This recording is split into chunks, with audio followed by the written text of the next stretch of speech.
दोस्तों हमारा टारगेट अब ये है कि एडिट बटन पे क्लिक करते ही हर चीज़ टेक्स्ट बॉक्स में टेक्स्ट बॉक्स की चीज़ें, रेडियो बटन में रेडियो बटन की चीज़ें, और हॉबीज़ में चेक बॉक्स, लिस्ट में चेक बॉक्स में टिक लगा हुआ दिखे, पर्सन कंट्री में आपका यूएसए यहाँ सेलेक्ट हो जाए, अलास्का हो जाए, और ये सब चीज़ें हो जाएं, इधर की वैल्यू उड़ के इधर चिपक जाए। तो इसके लिए हम लोग को सबसे पहले जाना होगा डेटाबेस में। हर चीज़ पहले देखिए डेटाबेस में हम लोग पहले करेंगे। डेटाबेस में हम लोगों ने क्वेरी लिखा है, क्या सिंपल एल्सिफ लगा करके पर्सन एडिट नाम का, कि पहले डेटा को सेलेक्ट करो, डेटा को सेलेक्ट करो, उस रिकॉर्ड को सेलेक्ट करो। सेलेक्ट करेंगे तभी तो वहाँ पर हम लोग वापस से चिपका पाएंगे हर एक चीज़ को अपनी जगह पर। तो person ID is equal to @person ID. ये @पर्सन आईडी क्या है?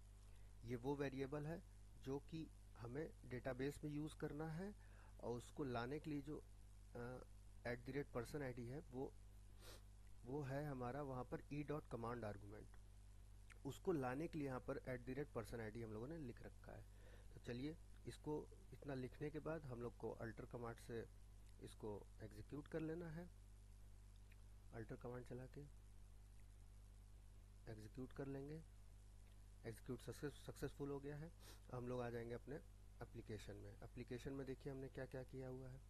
एप्लीकेशन में हमने देखिए किस तरीके से किया हुआ है। तो पहले दो भाग में हम लोगों ने बांट लिया इफ एल्स लगा करके, कि इफ del हो तो डिलीट वाला चले कोड, और else if e.command name upd अगर अपडेट हो तो एडिट वाला चले।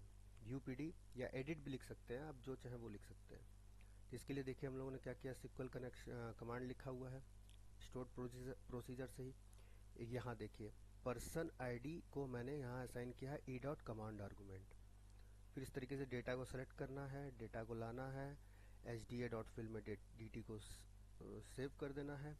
उसके बाद हर एक चीज़ को देखिए txt name.text में रो dt पहला रिकॉर्ड, रो 0 मतलब पहला रिकॉर्ड, पर्सन नेम कौन सा, डेटाबेस से पर्सन नेम वाला जो कॉलम है उसका .to स्ट्रिंग में कन्वर्ट करके txt name.text में हमें डाल देना है। इसी तरह ईमेल में, इसी तरह पासवर्ड में, इसी तरह RBL gender dot selected value यहाँ यूज़ करते हैं क्योंकि सेलेक्टेड वैल्यू ही उसकी होती है।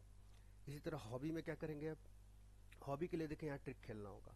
हॉबी के लिए हम लोगों ने क्या किया, एक वेरिएबल ले लिया है, स्ट्रिंग वेरिएबल एरे ले लिया है, जिसमें कि हम लोग जो हॉबी थी, पर्सन हॉबी जो लिखा हुआ है उधर क्रिकेट फुटबॉल ये सब जो सेलेक्टेड है उसको पूरा सेलेक्ट करके, और वो कॉमा से सेपरेटेड है, तो कॉमा सेपरेटेड है तो मैंने स्प्लिट कर लिया है उसको कॉमा से, और इस एरे में डाल दिया है। तो एरे हॉबी में 0 पर पहला वाला रहेगा, 1 पे दूसरा वाला रहेगा, जो जो सेलेक्ट हुआ है उस तरीके से। फिर हम लोगों ने लूप चला दिया है इसका cbl.items.count के, ये हॉबी में कितनी हॉबीज़ हैं उसके नंबर ऑफ काउंट्स उसको चलेगा, और एरे में कितनी वैल्यू सेलेक्ट हुई हैं जो वो इसमें आ गई हैं, उसी चीज़ को हमें लूप के अंदर लूप चलाना है, और इसमें लेंथ तक ले जाएंगे, यहाँ काउंट तक लेंगे, क्योंकि ये लिस्ट है, लिस्ट हमेशा काउंट से सेपरेट होती है, और एरे जो होता है लेंथ, उसका लेंथ फाइंड करने के लिए लेंथ चलाते हैं हम लोग, कितना लेंथ है। लेकिन अगर लिस्ट है, क्योंकि CBL जो है वो लिस्ट है, चेकबॉक्स लिस्ट बोलते हैं, इसलिए डॉट काउंट लिखेंगे।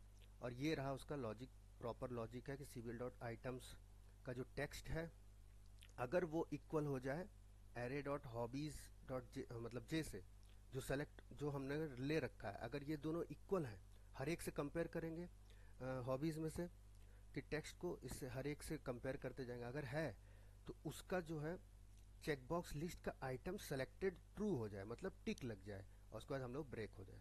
यही लूप चलता रहेगा, जब तक ये चलता रहेगा तब तक हमारा टिक होता रहेगा। यही है मेन लॉजिक CBL मतलब चेकबॉक्स लिस्ट के लिए। उसके बाद DDL स्टेट कंट्री, और स्टेट को यहाँ पे एडिट करने से पहले हम लोग को बाइंड करना होता है, नहीं तो हम लोग को एरर देगा, ये आपको याद करना होगा। और व्यू स्टेट हम लोग यहाँ पर इमेज को हम लोग आगे अपडेट करेंगे, इसके लिए हम लोग ये लोग ग्लोबल वेरिएबल व्यू स्टेट नाम का ले लिए हैं, और आईडी ले लिए हैं कमांड आर्गुमेंट नाम का। इन दोनों को हम लोग इस फंक्शन के स्कोप के बाहर यूज़ करेंगे, इसलिए ग्लोबल वेरिएबल मैंने दो ले लिया व्यू स्टेट के नाम से, आईडी और इमेज में इमेज वाली वैल्यू को डाल दी हमने टू स्ट्रिंग में कन्वर्ट